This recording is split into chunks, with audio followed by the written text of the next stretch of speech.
It was a chilly October evening in the small, quiet town of Pinecrest, nestled in the heart of the United States. The leaves had turned various shades of orange and red, and a full moon hung low in the cloudless sky.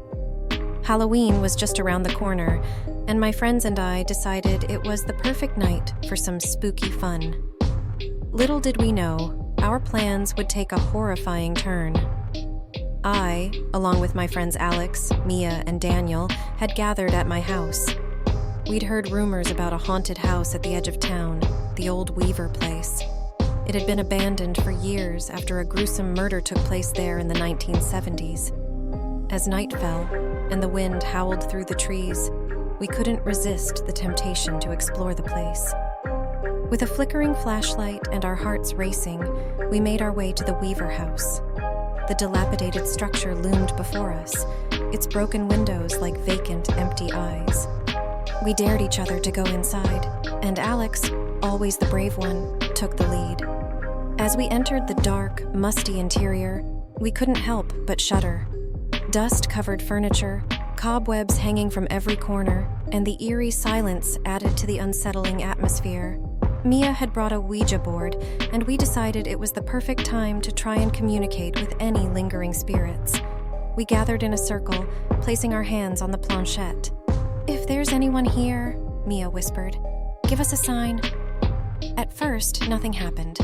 The planchette remained still beneath our fingertips. But then, ever so slowly, it began to move. It spelled out HELP. A chill ran down my spine, and Daniel gasped. "Who are you?" Alex asked, his voice trembling. The planchette continued to move, spelling out a name. "Eleanor. Eleanor, how did you die?" Mia inquired, her voice barely above a whisper. The planchette moved with a strange, jerky motion, spelling out MURDER. My heart pounded in my chest as the realization sank in. We were communicating with the spirit of Eleanor, the victim of the gruesome murder that had taken place in this very house. "What can we do to help you, Eleanor?" Daniel asked. The planchette moved more urgently, spelling out LEAVE. Alex hesitated for a moment, but we all agreed that maybe we should heed Eleanor's warning. We said our goodbyes, but as we tried to move the planchette to goodbye, it resisted, spelling out STAY.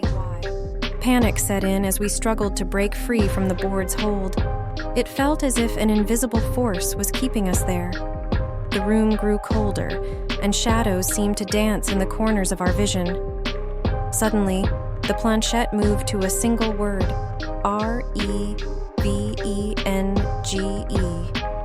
Before we could react, the room plunged into darkness. Our flashlights flickered and died. The air grew heavy, and a malevolent presence surrounded us. We could hear whispered voices and the faint sound of footsteps echoing through the house.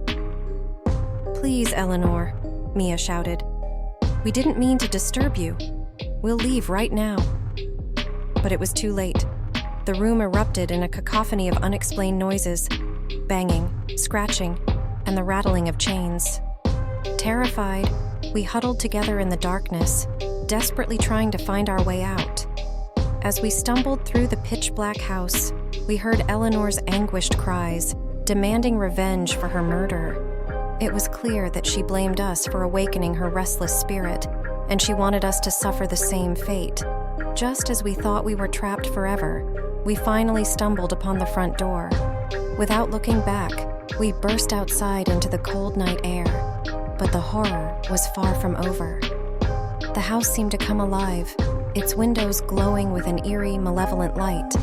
The ground trembled beneath us as we heard Eleanor's vengeful laughter echoing through the night. We ran as fast as our trembling legs could carry us, not stopping until we reached the safety of my house. We locked ourselves in, praying that whatever malevolent force had been unleashed in the Weaver house wouldn't follow us.